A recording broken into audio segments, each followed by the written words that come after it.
दोस्तों पिछले वीडियो में हम फंडामेंटल ऑफ कंप्यूटर के अंतर्गत introduction of computer, types of computer, verbal meaning of computer और फादर ऑफ कंप्यूटर, इन सभी टॉपिक्स के बारे में हमने जाना था और समझा था। दोस्तों इस वीडियो में हम टाइप्स ऑफ सॉफ्टवेयर के बारे में बात करेंगे और सॉफ्टवेयर के प्रकार क्या होते हैं, सॉफ्टवेयर कितने प्रकार के होते हैं, इस वीडियो में हम समझेंगे। तो सबसे पहले यहाँ पर सॉफ्टवेयर को मुख्य रूप से 3 भागों में बांटा गया है, जैसे सिस्टम सॉफ्टवेयर यानी कि ऑपरेटिंग सॉफ्टवेयर, दूसरा एप्लीकेशन सॉफ्टवेयर और तीसरा जो है यूटिलिटी सॉफ्टवेयर। इन 3 भागों में ही सॉफ्टवेयर को बांटा गया है और इन्हीं 3 बेस पर ही सॉफ्टवेयर कंप्यूटर में वर्क करता है। तो हम यहाँ पे थोड़ा डिटेल से समझते हैं कि सिस्टम सॉफ्टवेयर होता क्या है। पहले तो सिस्टम सॉफ्टवेयर वह सॉफ्टवेयर है जो कंप्यूटर के हार्डवेयर और अन्य सॉफ्टवेयर को मैनेज और कंट्रोल करता है। यह एक तरह से कंप्यूटर की आत्मा है, जिसके बिना कंप्यूटर पर काम संभव नहीं है। यह कंप्यूटर और उपयोगकर्ता के बीच यानी जो यूज़र है उनके बीच एक ब्रिज या पुल की तरह कार्य करता है।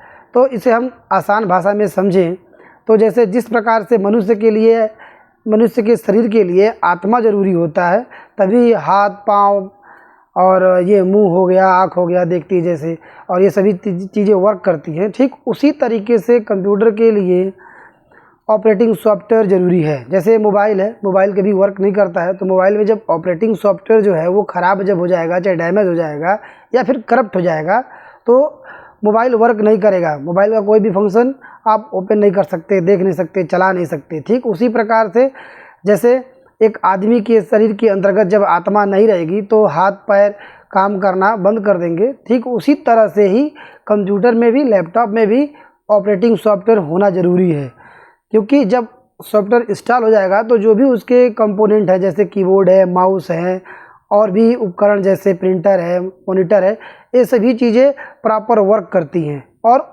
एक दिशा निर्देश के अनुसार चलती रहती हैं। तो ये सभी चीज़ें आपको सिस्टम सॉफ्टवेयर के अंतर्गत समझने को मिलेगा। जैसे ऑपरेटिंग सॉफ्टवेयर में बात करें तो विंडोज़ है, मैक ओएस है, लाइनक्स है और इस समय मोबाइल में आप देख रहे हैं ना एंड्रॉयड है। तो ये सबसे महत्वपूर्ण सिस्टम सॉफ्टवेयर हैं। अब डिवाइस ड्राइवर, ये छोटे प्रोग्राम होते हैं जो हार्डवेयर डिवाइस जैसे प्रिंटर, माउस, कीबोर्ड को कंप्यूटर से जोड़ता है। यानी कि ऑपरेटिंग सॉफ्टवेयर जब आप कर लेंगे, इंस्टॉल कर लेंगे, तो उसमें आज का जो ऑपरेटिंग सॉफ्टवेयर उसमें सभी तरह के, जैसे माउस का हो गया ड्राइवर, कीबोर्ड का ड्राइवर हो गया, मॉनिटर का ड्राइवर हो गया, ये सभी चीज़ें पहले से ही सिस्टम सॉफ्टवेयर में इंस्टॉल रहती हैं, ऑपरेटिंग सॉफ्टवेयर में इंस्टॉल रहती हैं। तो ज़्यादा चिंता करने वाली बात नहीं होती है इसमें। अब दूसरा जो है एप्लीकेशन सॉफ्टवेयर, जिसमें एप्लीकेशन सॉफ्टवेयर वो सॉफ्टवेयर है जो उपयोगकर्ता यानी यूज़र की विशेष ज़रूरतों को पूरा करने के लिए बनाया जाता है। आप अपने कंप्यूटर या मोबाइल पर जो भी काम करते हैं और दस्तावेज बनाना, जैसे गेम खेलना या इंटरनेट ब्राउज़ करना, या वह सभी ज़रूरी चीज़ें जिसे आप अपने दिनचर्या में आप यूज करते हैं, जैसे मोबाइल में वीडियो एडिटिंग करना, सॉफ्टवेयर कंप्यूटर पे वीडियो एडिटिंग करना, या फिर इमेज बनाना, साथ में कोई डॉक्यूमेंट तैयार करना, या फिर कोई एक्सेल पे डाटा रिकॉर्ड मैनेजमेंट करना, डिजाइनिंग का कार्य करना। तो ये सभी चीज़ें जैसे मोबाइल में आजकल एक एप्लीकेशन के माध्यम से, ऐप्स के माध्यम से वो सभी चीज़ें आप यूज कर रहे हैं, वही सभी चीज़ें आप जब पीसी पे या लैपटॉप पे जब यूज करेंगे तो अपने काम के अनुसार जो आपको ज़रूरत है, जिस फील्ड में आप काम करते हैं उस फील्ड के अनुसार आप उस सॉफ्टवेयर को अपने लैपटॉप में, पीसी में इंस्टॉल करेंगे और उससे संबंधित कार्य को आप आसानी से करेंगे। तो यहाँ पर जैसे Microsoft Excel, Google sheet, Microsoft Word, Google documents और वेब ब्राउज़र में जैसे गूगल क्रोम हो गया, मोजिला फायरफॉक्स हो गया। अगर मल्टीमीडिया सॉफ्टवेयर की बात करें तो VLC player, MX player, adobe Photoshop, ये सभी सॉफ्टवेयर इसके अंतर्गत आएंगे। गेम्स में अगर हो गया तो पबजी, कैंडी क्रश, सांगा, ये सभी चीज़ें हैं। तो दोस्तों अगला जो थर्ड पॉइंट है यूटिलिटी सॉफ्टवेयर।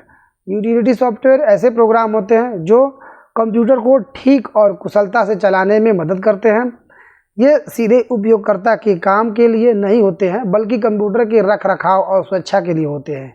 उदाहरण के लिए जैसे एंटीवायरस सॉफ्टवेयर हो गया, जैसे अब मार्केट में अवास्ट का एंटीवायरस आ रहा है, क्योंकि हिल का एंटीवायरस आ रहा है, नॉर्टन का आ रहा है, गार्जियन का आ रहा है, एनपीए जो एंटीवायरस है, नेट प्रोटेक्टर ये भी आ रहा है, टोटल सिक्योरिटी हो गया।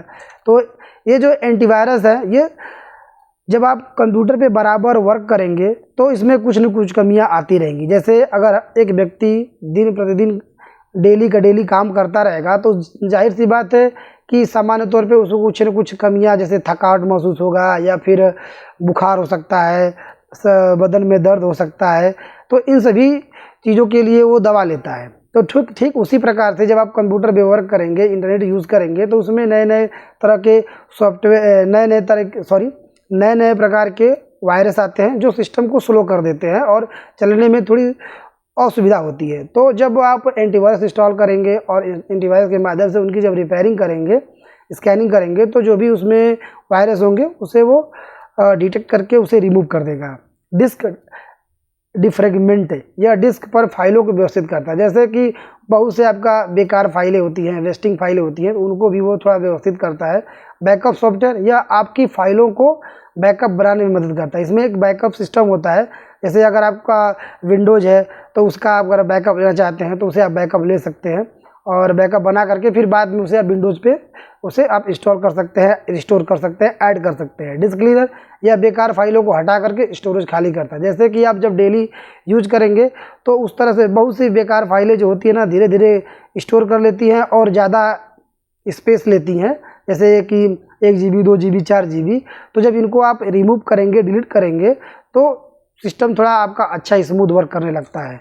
यूटिलिटी सॉफ्टवेयर में एक बात ये, जैसे कि एंटीवायरस, जैसे कि आपका एंटीवायरस जब हो गया तो एंटीवायरस के साथ साथ जैसे कि जो सिस्टम में इंटरनली वर्क करते हैं सॉफ्टवेयर, जैसे कि अगर आप साउंड ड्राइवर इंस्टॉल करते हैं, लैन कार्ड ड्राइवर इंस्टॉल करते हैं, या फिर आपका वाईफाई वर्क नहीं करता है लैपटॉप में, तो उसके लिए आप अलग से वाईफाई ड्राइवर इंस्टॉल करते हैं।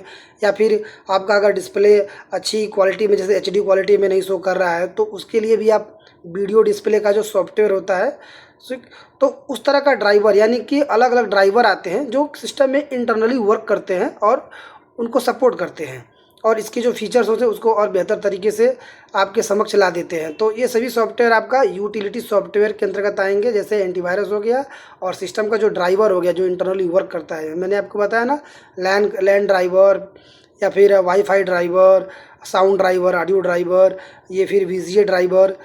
तो ये सभी चीज़ें आपको हमने, जैसे कि टाइप्स ऑफ सॉफ्टवेयर में सिस्टम सॉफ्टवेयर यानी कि ऑपरेटिंग सॉफ्टवेयर हो गया आपका, एप्लीकेशन सॉफ्टवेयर और यूटिलिटी सॉफ्टवेयर, आज के इस वीडियो में हमने बता दिया। दोस्तों अगली वीडियो में हम कंप्यूटर कंपोनेंट में, जैसे व्हाट इज़ डिवाइस क्या होता है, डिवाइस कितने प्रकार के होते हैं, और what is the importance of device, मतलब जो भी डिवाइस के बारे में आपको बताएंगे उसका काम क्या होता है और ये कैसे वर्क करता है, इन सभी टॉपिक्स पर हम आगे की वीडियो में डिस्कस करेंगे।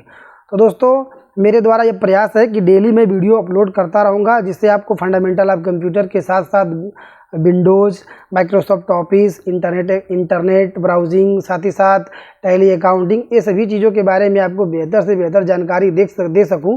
तो हमारे चैनल पे आप लगातार बने रहिए। वीडियो अगर अच्छा लगता है तो वीडियो को लाइक कीजिए, दोस्तों में, घर परिवार के सदस्यों के साथ, अपने जान पहचान वालों के साथ इसे शेयर कीजिए ताकि उनके वीडियो काम आए। और मेरा आप हौसला बढ़ाने के लिए, थोड़ा मुझे मोटिवेशन देने के लिए, थोड़ा आप मेरे वीडियो को जब आप लाइक करेंगे तो मैं और अच्छी तरीके से वीडियो आप सभी के बीच में लाता रहूँगा। और मेरा ये प्रयास रहेगा कि आपको मैं बेहतर से बेहतर जानकारी अपने वीडियो के माध्यम से दे सकूँ। तो दोस्तों वीडियो में आप लगातार बने रहिए और चैनल को सब्सक्राइब कर लीजिए। मिलते हैं अगले वीडियो में। जय हिंद।